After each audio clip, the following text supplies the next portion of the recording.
Donc, salut la gang, j'espère que vous allez bien. Bon lundi. Ce matin, on regarde un petit peu le S&P 500 pour regarder un peu ce qui se passe. Donc, il faut voir ici, je me suis mis sur le One Year Preference.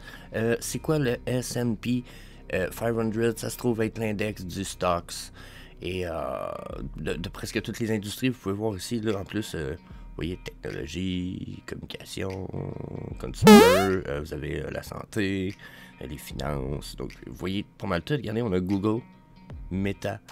Vous voyez, on en a une coupe, ok? On a l'électronique, la technologie ici. Donc, je pense que c'est Nvidia. Ça doit être Intel Communication. Donc, on a une coupe d'affaires. Ils sont toutes en drop depuis un an, ok? Mais là, si on vient voir, mettons, là, depuis un mois, regardez. On est plus bas qu'il y a un mois de 9% pour Google. On parle de 17% pour Meta. Donc, tout semble down depuis un mois. Si on regarde la semaine, pas tout à fait. On est depuis une semaine, on est sur une petite rise in price. Mais je pense que cette rise-là est en train de se terminer. Parce que regardez, quand on regarde sur le daily, qu'est-ce qui se passe? Tout est en train de rechuter depuis les 24 dernières heures. On a des chutes quand même importantes. Là, 4% pour Meta, 2,1%, 2,6% pour Google, Amazon 4%, Tesla. Vous voyez, il y a un paquet tout est dans le rouge dans le fond, sauf peut-être un peu de l'industrie ici, qui est Lockheed Martin Corporation. On a Northrop Grumman Corporation, mais vous voyez que c'est toutes des affaires qu'on connaît pas beaucoup. Healthcare Plans, Humana Inc. Donc, cool, mais on est sur la downtrend. Puis là, mais pourquoi je vous parle de ça, c'est que pour moi, c'est que si tout ça chute éventuellement, puis ça continue à chuter un peu pas mal, puis il semble-t-il que ça chute depuis au moins 2 jours comme ça, que je n'entends parler, ça ici, ça va suivre la game, hein. Là, je vais fermer mon petit indicateur ici, mais notre Bitcoin ici, là, il va suivre la game, là, il n'y a rien qui va changer ça, là, il va faire comme tout le monde. Il risque de chuter, puis vous voyez déjà, hein, on est sur le daily depuis les 4 derniers jours, on est quand même sur une belle chute, là. C'est une chute claire, nette et précise, hein. Donc, ben, on va aller charter tout ça, mais on va commencer. Je veux qu'on fasse un survol du weekly puis du monthly. Donc, vous voyez que notre monthly, il semble sur la downtrend, surtout pour les stochastiques RSI. Ok, là, pour ceux qui peut-être sont un peu nouveaux, j'ai un multi-time frame de stochastique RSI qui est payant ici. Ok, puis c'est l'indicateur le plus réactif que je connaisse. C'est lui qui va aller m'indiquer généralement si l'on s'en vient sur un reversal de trend, puis quand il devrait arriver. Généralement, là, il est assez précis, surtout plus qu'on s'habitue avec l'indicateur. Puis là, vous pouvez voir présentement que, regardez ce que je viens de voir ici. Là. Ici, ma courte time frame me dit que je suis sur une downtrend, puis que la downtrend est probablement pas encore terminée. Ok, il reste quand même 21 journées à cette charte-là du monthly, ça peut changer, mais en ce moment, j'aurais pas terminé. Par contre, sur ma time frame du moment, je suis sur une flat zone, ce qui veut dire que je perds de la puissance sur cette time frame, sur cette descente-là dont je viens de parler. Puis quand je viens ici, je viens voir la long time frame, elle est très très très bearish dans la mesure où elle pointe fort vers en bas, ok? Donc, quand je vois ça ici, je suis relativement bearish sur le monthly. Je me dis qu'il nous reste encore de la place pour la descente. Si on est pour avoir des remontées, je pense que ça va ressembler un petit peu à ça ici. Ou même regardez, on vient d'en avoir une légère remontée. Ça pourrait être la fin de la remontée jusqu'à un certain point. Parce que ça ici, c'est une rise. Un peu du même style que ça ici. Puis ça ici, mais regardez. Hop. Ici, hop. Puis c'est une moins grosse vague, vous allez me dire, mais c'en est une pareille, on pourrait ensuite continuer sur la descente, ça serait pas impossible qu'on continue encore dans le trend, justement parce que ma long time frame ici me dit, t'es encore bearish pour un petit moment, si tu fais un rebond puis que tu retournes uptrend, cool, mais probablement que la downtrend n'est pas encore sur sa fin, encore. Donc, ça c'est ce que le monthly puis mon stochastique RSI m'y indique. Puis bon, c'est sûr que quand je viens voir ça ici, je suis très bearish en plus avec mes EMA. Puis ici, ben oui, j'ai à côté, mais j'ai fait un double bottom, sauf que là, je suis en train de faire encore une chandelle plus bas. Il me reste quand même 21 jours là, à mon mois. Là. Donc, ça peut être vraiment signe que un plus bas s'en vient. Ok, on pourrait juste avoir fait une vague sur la downtrend. Donc, je suis quand même pas très bullish. Bon, on va aller voir ça sur le weekly. Question weekly pour le Bitcoin. Vous voyez que Si je vois que mon stock SCRSI, que j'adore, là, ok, je l'appelle amoureusement mon motherfucker, ok, regardez comment ici je suis très bullish. Donc là-dessus, là, ce que ça me dit, c'est que ça ici, avant que je suis bullish sur le court, les deux courts time frame, mais regardez sur la long time frame comment je suis bearish encore. Ok, donc pour moi, ça veut dire qu'on va avoir une remontée, oui, mais qu'elle devrait être de courte durée, puis qu'elle devrait pas avoir une puissance super importante. Ce que ça me fait penser en ce moment, surtout quand j'y regarde les EMA ici. J'ai le 233 en blanc et le 200, la petite mince blanche, ok? Quand je vois ça ici, cette remontée-là, en plus on est reparti de là, puis on a quand même pas eu super gros de puissance, puis on a juste testé les EMA 8 pour l'instant. Si on continue cette remontée-là, puis qu'on se rend sur le top, puis qu'on ne crash pas pour aller finaliser notre downtrend, personnellement, ça veut dire qu'on va probablement tester genre les mois qui s'en viennent. Là, même 21 300, je trouverais ça un peu bullish, mais ça se pourrait qu'on se rende jusqu'à 23 800. OK, puis qu'on aille tester ces niveaux-là.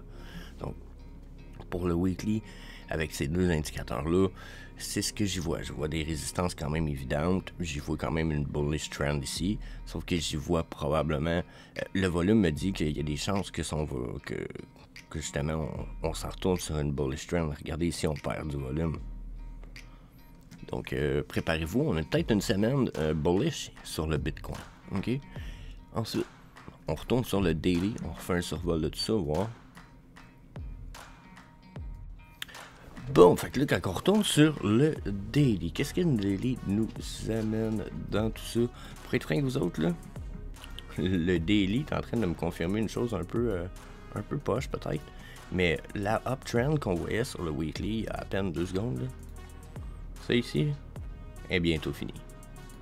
Ok? Regardez, un était là votre uptrend, puis un est ici, là, la long time frame dans le fond qu'on a là, puis un quasiment rendu en haut. Donc, on est en train de faire un dernier crash ici. On va aller, d'après moi, on va le crash un petit peu. On va se rendre peut-être dans les 18 000, 19 000. Gros max, d'après moi, 19 000. Ça devrait être notre plafond à peu près ici, là. Puis, une fois qu'on va toucher ça, on va aller rebondir un petit peu. On va aller retester le MA 55 dans les jours qui viennent. Ce qui veut dire qu'on a pour quoi, une petite semaine. On va remonter dans les 20 000, sur le bord du 20 000. On va peut-être jouer un peu... par-dessus le MA 55, là, il y en a beaucoup qui vont capoter comme la semaine passée où le monde était comme « Ah, vous voyez, on vient de repasser par-dessus 20 000, on va être capable. » Puis moi, j'étais comme « Ouais. Calme-toi. » OK, ben c'est justement, calmez-vous, hein, regardez, là, tout ce qu'on va faire probablement, c'est mon avis, c'est qu'on va aller toucher un petit peu plus bas. Puis là, on s'en retourne vraiment à finir notre crash parce que ma long time frame ici, une fois qu'on va avoir remonté, donc je vous fais des beaux dessins. Hein? Je suis tellement bon en dessin. Une fois qu'on va remonter avec mes courts time frames ici, là. Elle ici va remonter dans le top. Elle était très mal dessinée la dernière, mais elle va avoir remonté dans le top. Une fois qu'on va être là, ça annonce une future downtrend qui est généralement... Voyons, calvaire, ça va bien. Donc ça annonce une downtrend qui est généralement assez puissante parce que les 3 time frames vont être dans le haut. Donc ça vient causer ça ici, là. OK. Regardez, là. Les 3 sont en haut. La ligne, la verte, la bleue, la blanche. J'ai dit la ligne au début, là, mais regardez qu'est-ce que ça cause sur la charte. Chute. C'est quand même une bonne chute, là. On est parti de quoi, de 23 000? 24 000 à 18 000. Ça, hein? C'est une belle chute, Imaginez qu'on refait ça ici, là. Ben, si on refait ça ici, là, le même genre de chute, là, puis il faudrait jouer le calcul. Voir que ça peut faire sensiblement mal. On a eu une chute de 26%. Mettons qu'on vient s'accoter au mieux sur le EMA 89 en haut. Là. Ça veut dire qu'on revient tester 21 000 dans cette semaine. On teste 21 500 cette semaine. Ben, si on chute de 26%, ou si 31, je sais pas pourquoi, je pense que je l'ai changé. Il me semble que c'était 26% la drop. Ben, on descend quand même à 15 000. Donc, puis là, ben, justement, je pense que je vais le represser. Je pensais que c'était 26 la drop de là à là. Ah non, c'était comme. Ouais, 26. Ah, c'est ça. Ok, si je prends ça, puis je ramène ça ici. Je sais pas pourquoi il me dit que ça serait 30% de drop de prix, mais imaginez la même proportion. Je peux le réduire, là. Ça nous fait quand même un prix de ouf. Là. Donc, yeah. moi je vous dis, Bitcoin, je suis pas bullish, mais pas en tout, pas en tout. Au contraire, je suis dans le très très bearish, la gang, au point où ce que j'arrêtais pas de le dire, ça fait très longtemps que le 14 000 s'en vient. Je pense que mon heure arrive, là. Hein? Moi, ça doit faire, pour ceux qui le savent, là, ça doit faire depuis, on est ici que je l'ai dit, préparez-vous. Depuis qu'on est à 30 000, je dis, préparez-vous, on va aller toucher 14 000. D'après moi, on s'en va là. On s'en va là. On s'en va direct là. Surtout que l'Europe, ça a l'air qu'en Europe, France, pis tout ça, l'hiver va être... l'hiver arrive, puis ça risque d'être une histoire de fou à cause de l'électricité. Vous pouvez pas vous chauffer trop, ou je sais plus trop, là. C'est une histoire de fou. Donc, ouais, j'imagine que ça risque pas d'être drôle. Donc, yep. Ça, c'est pour le Bitcoin. On switch au homie. Donc, Bitcoin sur le weekly. Donc, bon, on va voir Bon, quand je vois ça ici, hein, downtrend, on touche même pas à nos EMA, bearish. On va venir ici, on va craquer ça un petit peu, voir ce que ça nous dit sur la finalité. Donc, ici, je suis sur une flat zone, donc potentiellement un retour uptrend très possible. Ici, je suis sur une super down trend en bleu. Et comme ça veut dire généralement que sur la time frame du moment, on est encore sur une downtrend, probablement quand même bonne. Puis, j'ai ma longue time frame qui me dit aussi, on n'a pas fini downtrend, je vais aller finir de toucher probablement mon bottom très bientôt pour aller rejoindre la blanche. Donc, pour le moment, là, la semaine qui vient, bearish pour le homie. À combien bearish? I don't know. Je pense pas que le OUP ou le HOOP, moi je l'appelle le HOOP, mais le OUP Program va arriver tout de suite. Donc, pas cette semaine du moins. Puis je pense que justement, ça pourrait causer du FUD un petit peu, le fait qu'on n'ait pas d'autres news ou quoi que ce soit. Donc, je pense que le prix pourrait descendre très bien. Vous voyez un peu ici, hein? Ça c'est notre dernier bottom, l'avant-dernier bottom, ça c'était le dernier bottom. Je serais pas surpris qu'on aille faire un 0,10 encore. Ça serait pas impossible. C'est mon avis, là. Avant qu'on reparte sur le bullish momentum, je pense que ça va être probablement et potentiellement ce qui va arriver. Donc ça c'est pour le weekly. Je vous jump tout de suite au daily. Puis là sur le daily, peut-être qu'on va aller voir pour y mettre un peu plus d'indicateurs. Donc, stock SCKRSI. Déjà, pour commencer. Là, je sais pas s'il y en a qui ont remarqué, là, mais je vous prépare pas des scènes où ce que je prépare 10 fois ce que je veux dire. Hein. C'est tout le temps, je vous donne mon feeling right now. Right this real stuff, you know. Genre, je pars, j'enregistre, puis ce que ça achète, ce que je lis, je vous le dis, c'est that's it. Donc là, ici, là, ça ici, c'est très bearish comme chandelle. Ça, là, quand je vois ça comme ça, surtout après, regardez, genre, je les aime pas, ces vagues-là. D'habitude, là, si ça défonce un support, je les aime pas. Puis là, ben, je vais vous avouer que c'est un peu mon feeling, dans la mesure où que... Ici, on a fait un crash. Regardez comment on avait une espèce de support. C'est tout ça, ma trendline? Je sais que j'avais une trendline, donnez un peu. Ah, c'est ça, j'en ai une là. Puis regardez, on l'a défoncé. Tu sais, puis ici, on a failli avoir un reversal de trend. On l'a défoncé. Beau plateau. On est en dessous. Là, on réussit pas à le percer. On le teste 3 fois, 4 fois. On réussit pas à le percer. Là, on chute. Là, regardez, on a un autre plateau, là, juste là. On est même direct dessus en ce moment. Donc ça, c'est là où que j'aime ça. Mais des petits, on dit horizontal raise que... Boum. Donc là, on est assis là. Si on crash celui-là, ce qui semble être pour l'instant en voie de, là, ok? Puis, je veux pas... Mais tu sais, regardez ici. Bearish. Il pointe tout vers en bas, puis même que la plus courte time frame n'a pas fini de se rendre en bas, puis elle pointe violemment en bas. La time frame du moment en bleu pointe en bas. C'est du bearish momentum sur un de temps, ça. Je vous dis ça de même, là, où c'est comme, ouh, ok. Puis en ce moment, on n'aurait pas fini, il nous reste 12 heures, le volume il est là. On a peut-être un moins gros volume, vous allez dire que le volume d'hier, parce qu'il nous reste encore 12 heures à faire, mais ça pourrait être quand même un volume pas mal plus haut que tous les autres volumes downtrend qu'on a eu ici. Donc là, il pourrait avoir une grosse puissance de vente, très à prévoir pour la journée. Hein. Donc pour le homie, possible qu'on ait testé des bas plus bas en ce moment. On va aller voir avec d'autres indicateurs. On va se mettre un petit MACD, voir ce que le MACD nous dit. Il me semble que mon MACD est ici, le Cool Mom MACD. Donc on va voir. On va le fermer, le stochastique, juste se donner un peu de place. Oups, je suis encore sur le crayon. On va reprendre le curseur. Donc, quand je viens voir ça ici sur le MACD, bon, vous voyez, on a eu une downtrend durant qu'on était uptrend sur le MACD du daily. À partir du moment où on a crashé le support, je vous disais, on a eu en retard, vous allez me dire, mais le MACD est toujours en retard. On a eu un flash qui disait, wow, t'es potentiellement dans une downtrend. On a pogné un support, boum, on est reparti sur la uptrend, mais là, on a pogné. Vous voyez qu'on a pogné une résistance, puisque ça nous cause une espèce de manque de puissance ici dans notre histogramme. Puis aussi un manque de momentum, okay, d'angle dans mes lignes, dans la mesure où ça rise, mais ça rise de même. Ça rise très, très faiblement. Okay? Les prix montent très peu.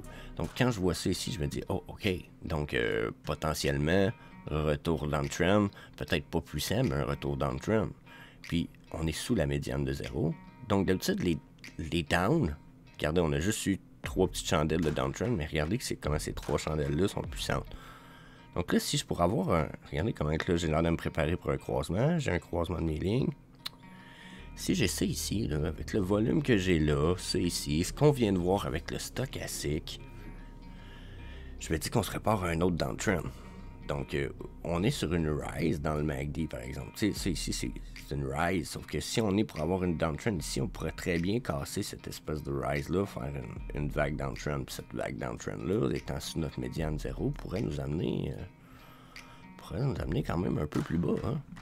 Donc, ce que j'en vois personnellement, surtout que le MACD est un lagging indicator, ce qui veut dire qu'il c'est pas réactif. On voit ce qui se passe. On peut prévoir un peu ce qui se passe, mais il est quand même en retard sur la tendance, généralement. Sauf qu'il nous donne une bonne vision, puis ce que ça me permet de voir en ce moment, c'est que des fois, il permet de confirmer qu'on est sur une downtrend. Je voyais une downtrend avec mes autres indicateurs, je la vois là. Là, je la vois. Est-ce qu'elle va être puissante? Mon stochastique RSI tantôt me semblait me dire que non, parce que on est peut-être déjà... Toutes nos lignes vont être dans le bas du stochastique, mais... Si vous le reculez dans la vidéo, vous allez aller voir, mais je suis pas mal certain qu'on serait dans le bearish ici. Je vais aller y mettre cette fois le pivot point de Fibonacci. Juste pour voir qu'est-ce que dans ce cas-ci ça nous amène. Je vais enlever des horizontal ray. Cache-moi ça. Puis, ok, ils sont là. On va cacher ça ici, on va être moins foqué, cacher les EMA. Donc, pour ce qui est du point de pivot, ben, vous voyez justement qu'on a crashé notre point de pivot central. On a rebondi sur les résistances dont on parlait tantôt. Okay? Donc, on est reparti, on a descendu, on a remonté, on a redescendu. Donc là, on aurait touché la Golden Pocket Zone. Donc, ça se pourrait fort crissement bien qu'on ait fini notre downtrend très bientôt. Regardez, notre chandelle s'est rendue à 0,12, bien pile. Donc, ça se pourrait qu'on ait touché la Golden Pocket qui est entre 0,5 et 0,618. Généralement, ça peut être signe de retour uptrend.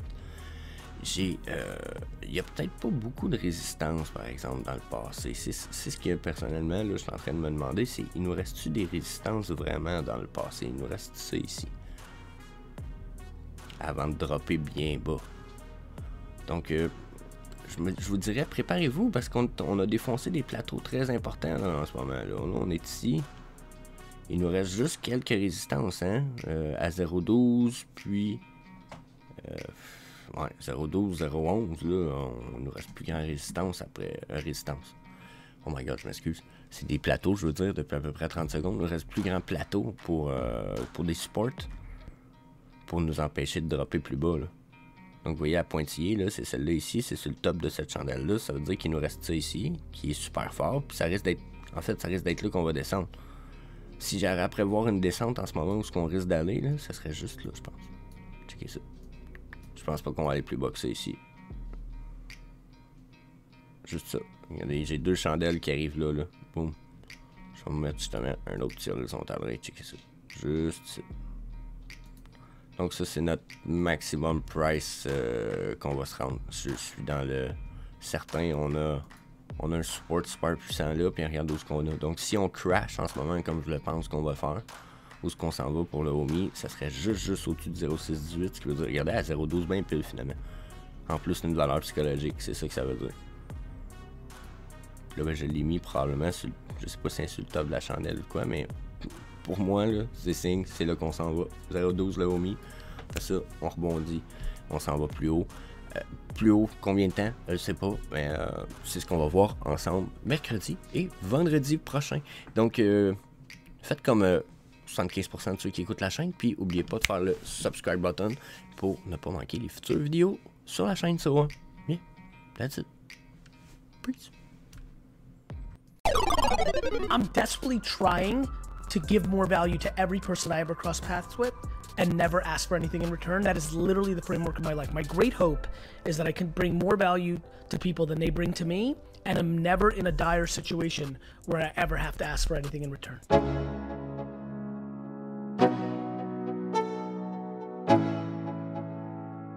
Let's go.